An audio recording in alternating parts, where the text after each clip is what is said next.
Pues es un gusto, es un privilegio el poder estar acá. Bienvenidos todos, mi nombre es José Domínguez, también los que están en línea. También quiero mandar un saludo a mi hija Rebeca y Ramón que me están viendo allá del otro lado del charco, decimos. Saludos y qué bueno que estás acá en esta mañana. Cada que empiezo a leer la escritura, en mi busca, en esa lectura diaria, Dios empieza a hablar. Y muchas veces me ha pasado, no sé si a ustedes estoy seguro que también, que algo que leyeron hace 2, 3 semanas o a veces más, el Señor te sigue hablando a través de esa escritura y de esa escritura. Y como que no te deja y te impacta algo y vuelves a leer otra cosa, pero te remite a la que leíste. Y eso me ha pasado varias veces con esta escritura, con lo que vamos a compartir. Quiero compartirles el día de hoy. Es realmente parte de mi busca, de lo que hago diariamente y lo que el Señor está hablando. Y yo creo que Dios tiene una palabra para cada uno de nosotros. Y yo confío plenamente, si no, no estuviera yo aquí en este momento, en el Espíritu Santo hablando al corazón de cada uno de ellos, de ustedes. Quiero orar antes de pasar a la plática. Señor, gracias por este tiempo, gracias por el ministerio de tu Espíritu Santo hablando a los corazones que venimos y estamos hoy en este lugar porque queremos escuchar tu voz, porque tú tienes una palabra específica para cada uno de nosotros, Señor. Gracias, gracias yo te doy por cada persona, por cada corazón que viene con un anhelo, con una necesidad. Yo no sé, Señor, pero tú sí lo sabes y yo los levanto delante de ti. Te doy gracias por tu palabra hablando a nuestros corazones. En el nombre de Jesús, amén y amén. Pues qué bueno. Y quiero leerles, les digo, creo que fue como el 6 de junio que leímos este pasaje en Lucas. Si tienes ahí tu Biblia, si traes tu Biblia, abre tu Biblia en Lucas capítulo 15. Si la tienes electrónica, pues puedes tenerlo ahí. Y de ahí va a ser la lectura, porque realmente vamos a tratar de leer todo el capítulo 15 del Evangelio según San Lucas. Sí, yo le he puesto a mi plática, esta charla, un solo plan. Aparentemente son tres eh, historias, pero en sí se complementan y es un solo plan atrás de todo esto. Entonces, vemos aquí, ya para empezar, dice Lucas 15:1, dice: los cobradores de impuestos y otros pecadores de mala fama a menudo vendían a escuchar las enseñanzas de Jesús. Dice: por eso los fariseos y los maestros de la ley religiosa se quejaban de que Jesús se juntaba con semejantes pecadores y hasta comía con ellos. Entonces, lo primero que quiero enfatizar acá es el contexto a quien estaba hablando Jesús, porque nos va a servir para ver cómo Jesús habla a estos dos tipos de personas, que durante todo su ministerio lo vemos una y otra vez, ¿sí? Por un lado, gente con necesidad, gente pecadora, como decían ellos, que aún comía, pero por otro lado estaba este grupo de fariseos, dice, de maestros de la ley, y Jesús, vamos a ver algunas referencias que hace a los dos grupos de personas. Entonces, no perdamos de vista estos dos grupos de personas a los cuales Jesús, en respuesta a esto que estaban diciendo, les dice esta parábola. Y la conocemos porque la acabamos de cantar, ¿verdad? Y me encanta esta alabanza de la oveja perdida, de cómo ese es el buen pastor. Pero vamos a leerlo aquí de la escritura. Dice: entonces Jesús les contó la siguiente historia. Si un hombre tiene 100 ovejas y una de ellas se pierde, ¿qué hará? ¿No dejará las otras 99 en el desierto y saldrá a buscar la perdida hasta que la encuentre? Y cuando la encuentra, la carga con alegría en sus hombros y la llevará a su casa. Cuando llegue, llamará a sus amigos y vecinos y les dirá: alégrense conmigo porque encontré mi oveja perdida. De la misma manera, hay más alegría en el cielo por un pecador perdido que se arrepiente y regresa a Dios que por 99 justos que no se extraviaron. Entonces vemos acá, las parábolas tienen esa cualidad, ¿verdad? Es un plano, es una fotografía, es una pintura y dicen que una imagen habla más que 1000 palabras.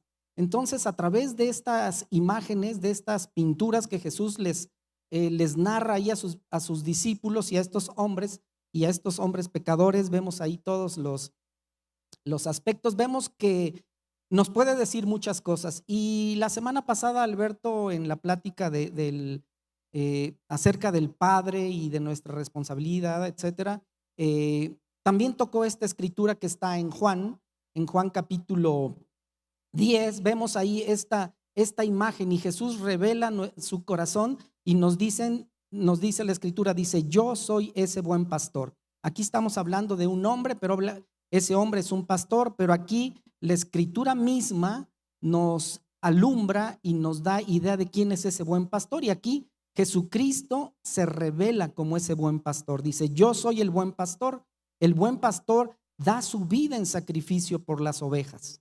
¿Sí? Y más adelantito o anteriormente dice el pastor en Juan 10:3, dice, él llama a cada una de sus ovejas por su nombre.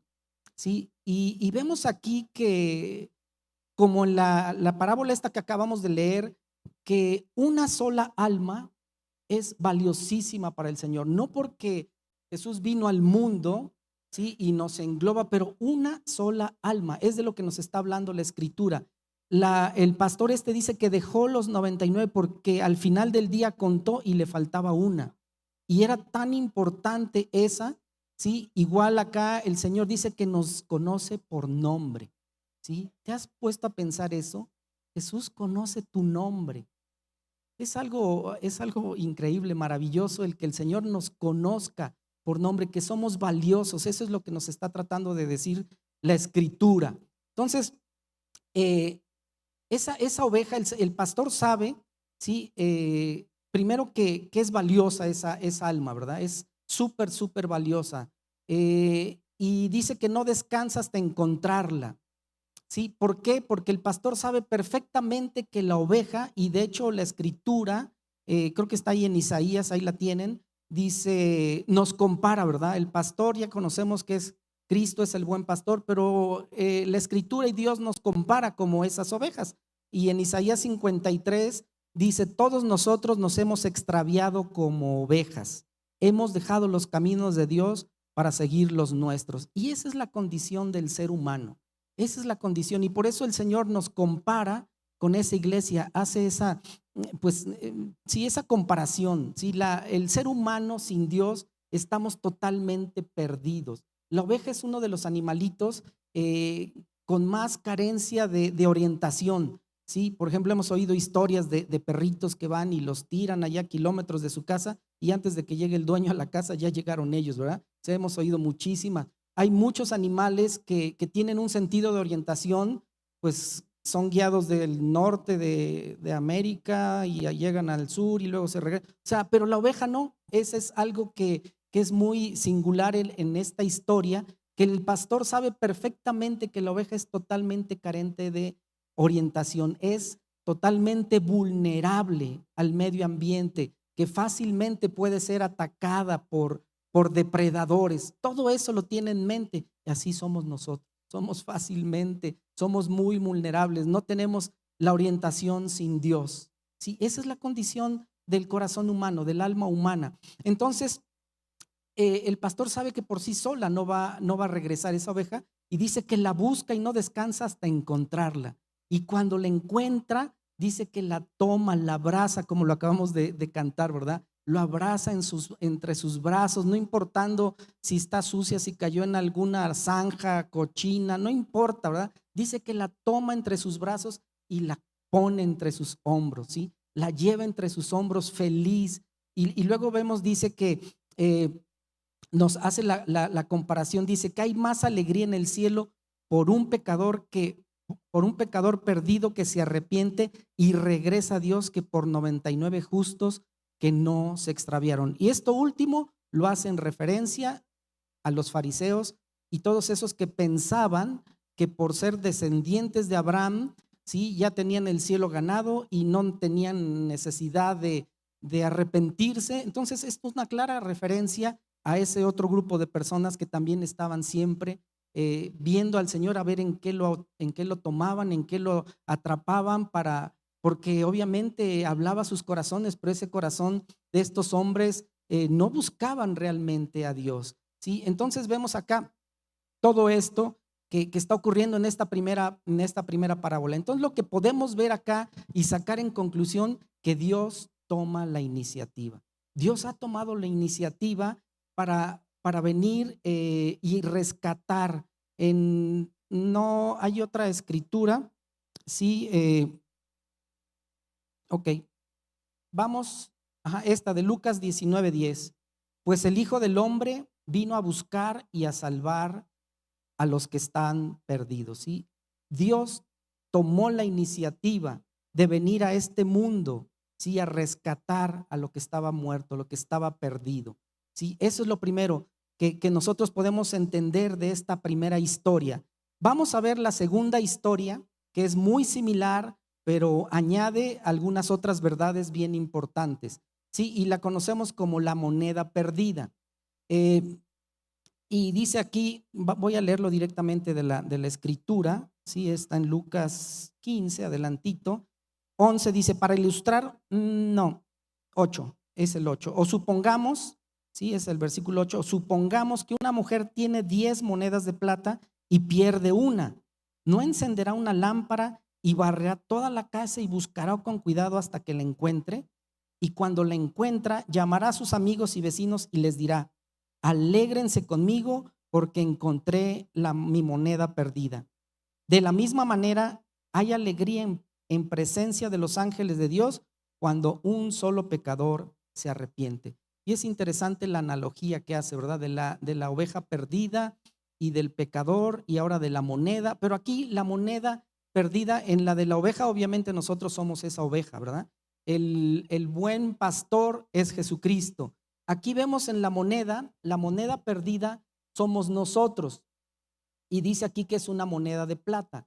Todas las monedas, ¿sí? Toda moneda tiene en una de sus caras, ¿sí? Y recuerdan cuando echamos volados que decíamos cara o cruz, sí, bueno, pues esa cara es prácticamente pues la imagen del emperador o la imagen del rey en aquel tiempo o la imagen que se tenía del dueño de esa moneda o de ese país, de esa región. ¿Sí? Esa misma moneda, ¿se acuerdan la ilustración cuando Jesús les dijo de quién es la moneda, quién es la imagen? Y le dijeron, pues es del César. Bueno, pues del César, denle al César lo que es del César y a Dios lo que es de Dios. Bueno, toda moneda tiene una imagen, una inscripción ahí del país o del emperador en turno. Bien, entonces nosotros somos esa moneda, ¿sí? Esa moneda que tiene un valor incalculable pues para esta mujer, y así vemos que es el alma humana, ¿sí? El ser humano tiene en su corazón, en su ser, tiene la imagen impresa de Dios, ¿sí? No importando, ¿sí? Y hemos visto a lo mejor documentales o películas o fotografías de monedas que se han extraviado ahí al medio del mar y después de 500 años las rescatan y ven la moneda toda llena de óxido, de coral, de suciedad y media, pero después de limpiarla, ven la imagen que está en esa moneda, ¿sí? Así es el alma humana. Ha sido enmohecida, oxidada por el pecado en el alma, pero abajo de todo eso está la imagen de Dios. O sea, eso nos da una idea de cuán valioso para nosotros, para el ser humano, es Dios. Dios es sumamente cuidadoso y somos muy valiosos. El ser humano de por sí, porque tenemos la imagen de Dios en cada uno de nosotros. Y ahí o habemos o hubimos, o fuimos, tuvimos esa misma óxido, ese mismo por el pecado, pero el Señor está limpiando porque hay una imagen de Dios en cada uno de nosotros, ¿sí? Entonces, dice aquí que la moneda de plata perdida representa un alma perdida. La moneda perdida también por sí sola no regresará en manos de su dueño. Ni siquiera tiene la capacidad de voltearse, ¿verdad? De águila a sol. Sí, o sea, ahí está perdida, no tiene, pues mucho menos tendrá la capacidad de regresar en manos a manos de su dueño. Y de esa misma manera, el alma perdida, si no está en manos del Creador, pues no tiene ningún valor, ¿sí? Para el reino, para Dios. O sea, es valiosísima, es valiosa. Y por eso nosotros, y es la segunda parte, ¿a quién representa esa mujer? La mujer pues realmente representa a la iglesia. O sea, nosotros somos esa iglesia, somos los discípulos del Señor, al cual el Señor nos ha encargado ir a buscar a esas almas perdidas, ¿sí? Nosotros, la iglesia, la escritura habla mucho de que somos la novia de Cristo, ¿sí? Por la cual va a venir y va a haber esas bodas del Cordero. O sea, hay muchas escrituras que también nos hablan de que somos esa esposa, ¿verdad? Esa ayuda idónea para encontrar, para ir a buscar las almas perdidas. Entonces, ahora, ¿qué representa la lámpara? Pues la lámpara es la palabra de Dios, ¿sí? Y vemos ahí el Salmo 119, ¿sí estaba bien? Si quieres ponerlo, dice, tu palabra es una lámpara que guía mis pies y una luz para mi camino. Pues dice que esta mujer a medianoche, es importante también eso, dice, no dice la escritura que es a medianoche, pero encendió una lámpara. ¿Qué quiere decir eso? Pues que era la noche. Sí, dice que encendió la lámpara, que es la palabra de Dios, y adelante de ella, porque se pone obviamente cuando tú buscas algo con una lámpara, la pones arriba y adelante para iluminar. Y esa es una clara alusión a lo que la iglesia tenemos, ¿sí?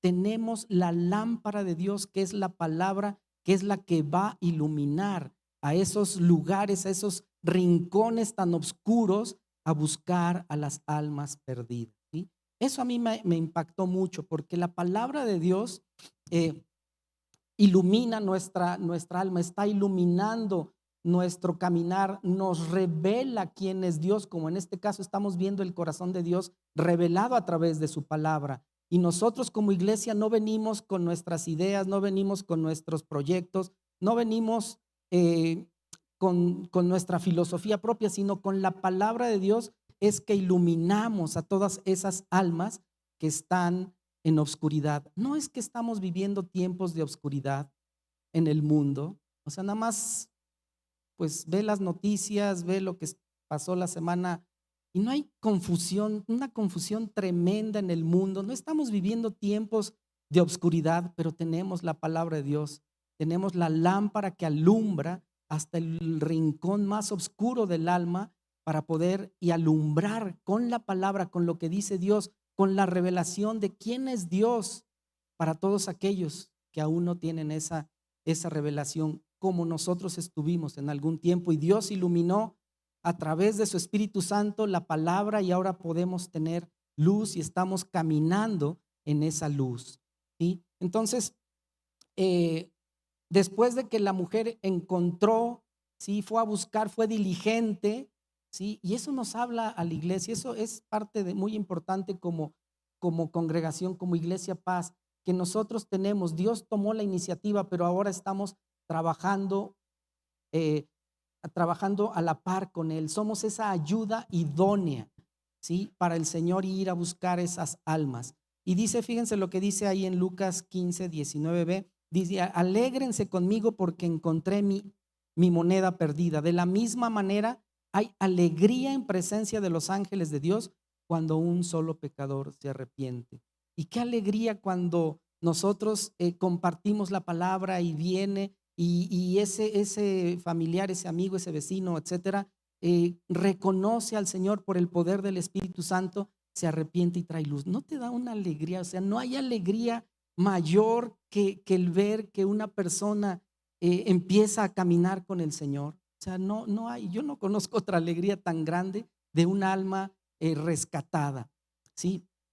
Y aquí dice, este es el anterior, por favor. La iglesia cumpliendo la gran comisión. Eso es ir a todas las naciones haciendo discípulos de Cristo, ¿sí? Esta es la gran comisión que tenemos como iglesia. Y tú podrías pensar, pues no es trabajo del pastor o es trabajo de los líderes o trabajo. No es trabajo de la iglesia. Es un privilegio el poder traer almas, ir a buscarlas lejos, hasta el último de la tierra, nos dijo el Señor Jesús y traer esas almas en rescate, ¿sí? Y antes de pasar a la otra, si tuviéramos únicamente estas dos primeras parábolas, podríamos, o estas dos historias, podríamos pensar que el trabajo o la responsabilidad de estas almas es del Señor o es de la iglesia, ¿sí? Pero por eso hay una tercera historia, y esa tercera historia es la del hijo perdido.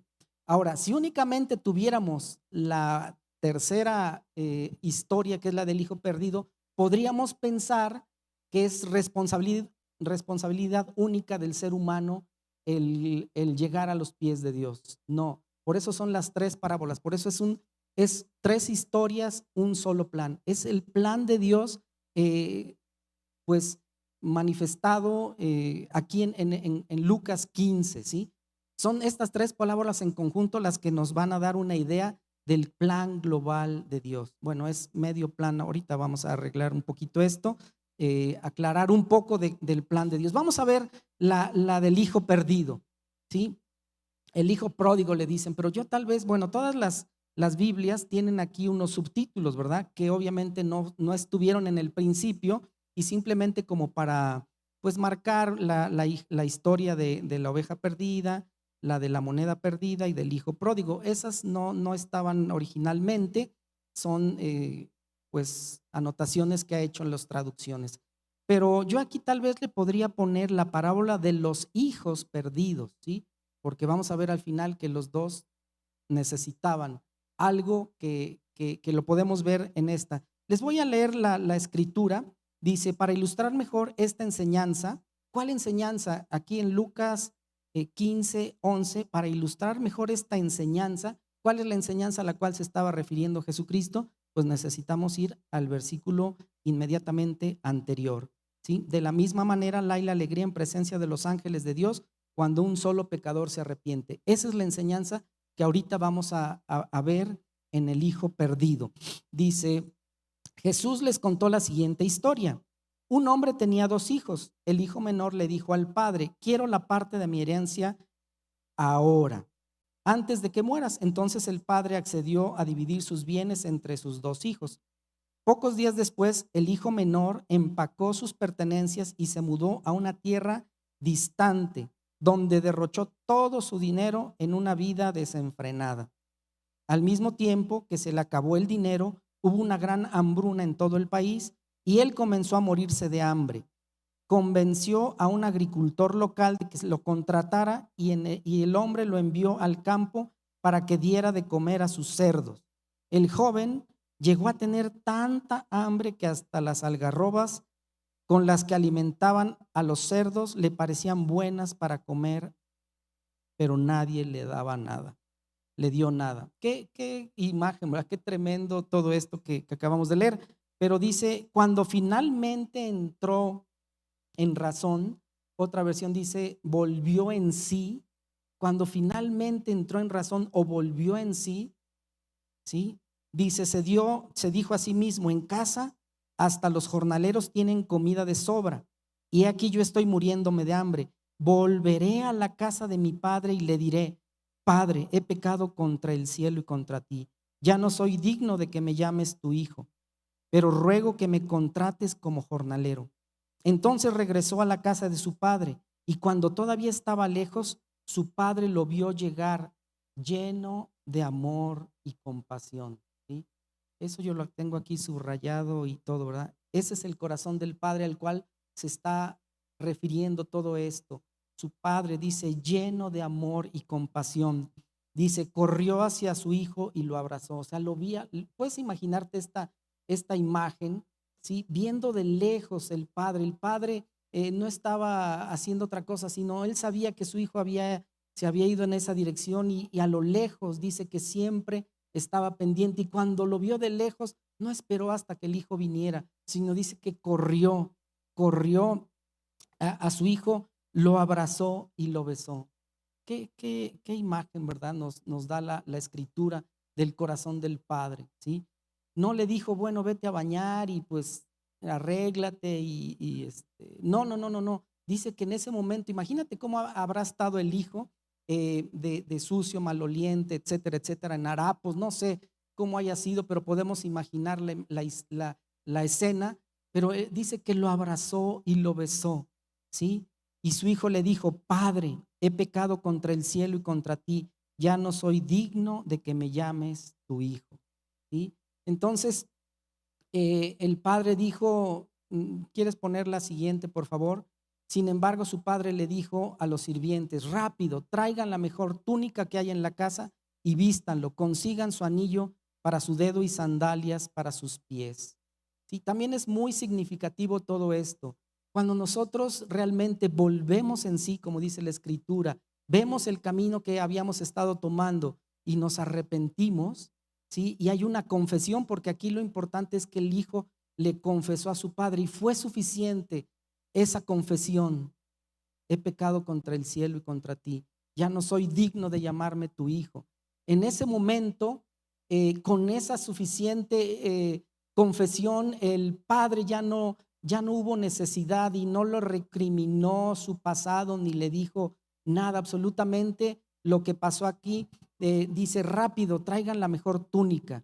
Y eso es bien significativo, porque de esa manera, cuando nosotros volvemos en sí y nos arrepentimos, ¿sí?, de nuestro pecado, nuestra vana manera de vivir, dice la Escritura, dice que somos revestidos con un manto de justicia que todo creyente poseerá como obsequio inmerecido, ¿sí? El Señor nos pone esas vestiduras reales, dice inmerecidas, de señal de que en señal de que nuestro pecado ha sido perdonado y Dios acepta nuestro arrepentimiento. Y esas son realmente las vestiduras. Cuando nosotros llegamos al Señor en arrepentimiento y empezamos a ver su corazón y a buscarle, dice que el Señor nos pone y nos reviste con estas vestiduras, ¿sí? Y posteriormente vemos lo que ocurre y dice: tenemos que celebrar con un banquete, porque mi hijo estaba muerto y ahora ha vuelto a la vida, estaba perdido y ahora ha sido encontrado, ¿sí? Y de esto se trata el Evangelio, de esto trata este libro: hombres muertos que ahora están viviendo para Cristo, ¿sí? De eso se trata el Evangelio: hombres muertos que ahora viven.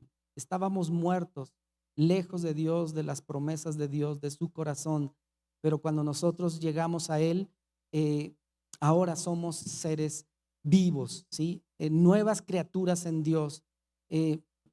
Y vemos aquí estas escrituras, y para eso está el Evangelio según San Juan, ¿sí? El Evangelio según San Juan. Aquí Jesús fue muy claro cuando hablando con este hombre Nicodemo. Dice Juan 3:1, dice: había un hombre llamado Nicodemo, líder religioso judío de los fariseos. Una noche fue a hablar con Jesús. Rabí, le dijo: todos sabemos que Dios te ha enviado para enseñarnos. Las señales milagrosas que haces son la prueba de que Dios está contigo. Jesús le respondió, y este es el meollo de esto, ¿verdad? Te digo la verdad, a menos que nazcas de nuevo, no puedes ver el reino de Dios. No le dijo Jesús a este Nicodemo: pues deja tus tradiciones, deja tu religión, No, no, no. Lo que Jesús le dijo aquí: es necesario que nazcas de nuevo. En Juan 3, del 5 al 7, te digo la verdad, nadie puede entrar en el reino de Dios si no nace de agua y del Espíritu. El ser humano solo puede reproducir la vida humana, pero la vida espiritual nace del Espíritu Santo. Así que no te sorprendas cuando te digo: tienes que nacer de nuevo. Y esta es la palabra, ¿verdad? O sea, y tenemos tal vez una idea a lo mejor medio no tan clara de lo que es el Evangelio, y para eso hay una imagen que a mí me impactó mucho, un ejemplo.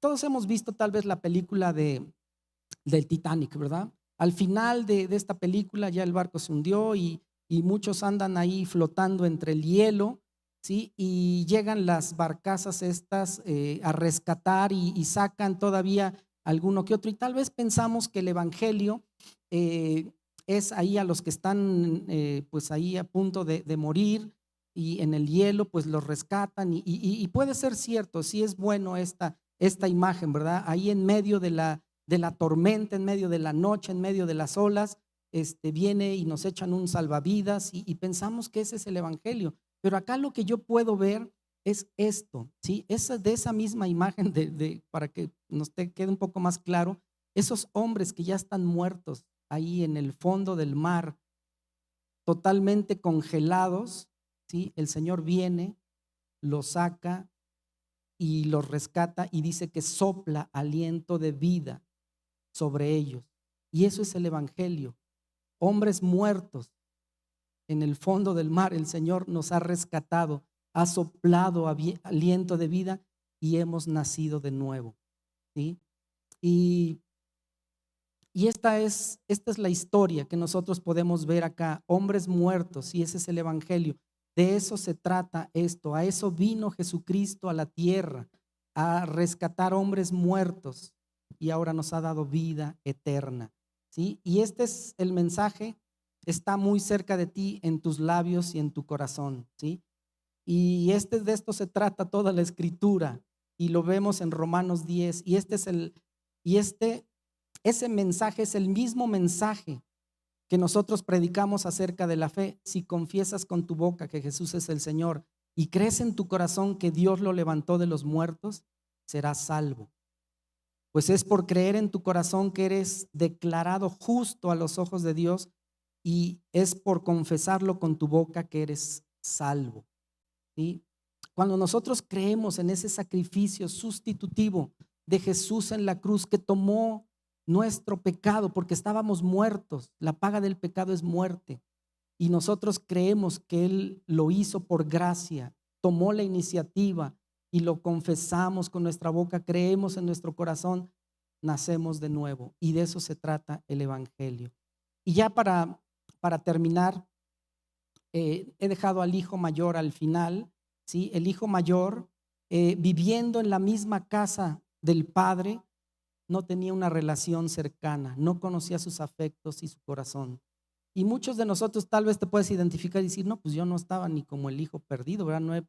Pero muchas veces a lo mejor hay algo en nuestro corazón que, pues yo he vivido bien mi vida, he hecho esto, todo está en orden y todo, pero a lo mejor no tenemos una relación con Dios y de eso se trata, no nada más de arrepentirnos, sí, ver el perdón de Dios, pero de una relación, de eso se trata también la escritura, de tener una relación con Dios, de tener volver a tener esa intimidad, de conocer el corazón del Padre, de conocer la obra de Dios. Y hasta acá podríamos tener el medio mensaje o el medio plan, pero no termina. Esa es parte importantísimo del plan. A eso vino Jesucristo, a dar su vida por nosotros, a volver a tener relación con el Padre, pero no termina acá. Si únicamente tuviéramos esta parte de la escritura, hasta ahí podríamos pensar, pero tenemos toda la escritura y hay un plan maravilloso de rescate. Y por eso es que la iglesia necesitamos ir a rescatar todas esas almas porque el Señor viene pronto. Y esa es la segunda parte bien importante de lo que habla la escritura, ¿sí? El plan maestro de Dios al rescatar al mayor número de posible de almas porque el Señor viene pronto a restaurar todas las cosas que Él había prometió en los evangelios, ¿sí? Entonces, no olvidemos esta segunda parte, ¿sí? ¿Por qué como iglesia necesitamos conocer la escritura y el plan completo global de Dios? Porque el Señor viene pronto y no tarda su promesa en cumplirla. Entonces, como iglesia tenemos el privilegio de ir a esas almas. Y quiero que nos pongamos de pie y si están los de la alabanza, vamos a terminar cantando esta canción, ¿verdad? Y tal vez con un entendimiento, ¿verdad? Con un entendimiento ya un poco más claro de lo que el Señor hizo.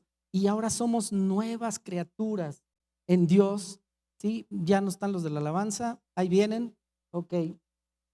Entonces vamos a cantar y si tú no has hecho esto en tu corazón, Señor, ahora entiendo el plan global de que tú nos has rescatado y no hubo impedimento para buscarnos, pero yo también tengo la oportunidad de ir a rescatar a todas esas almas porque vienes pronto. Bueno, con ese nuevo entendimiento, ese entendimiento fresco, de lo que trae tu palabra. Vamos a cantar y vamos a adorar a nuestro Señor. Pues equipos, si ya están listos, sí, adelante.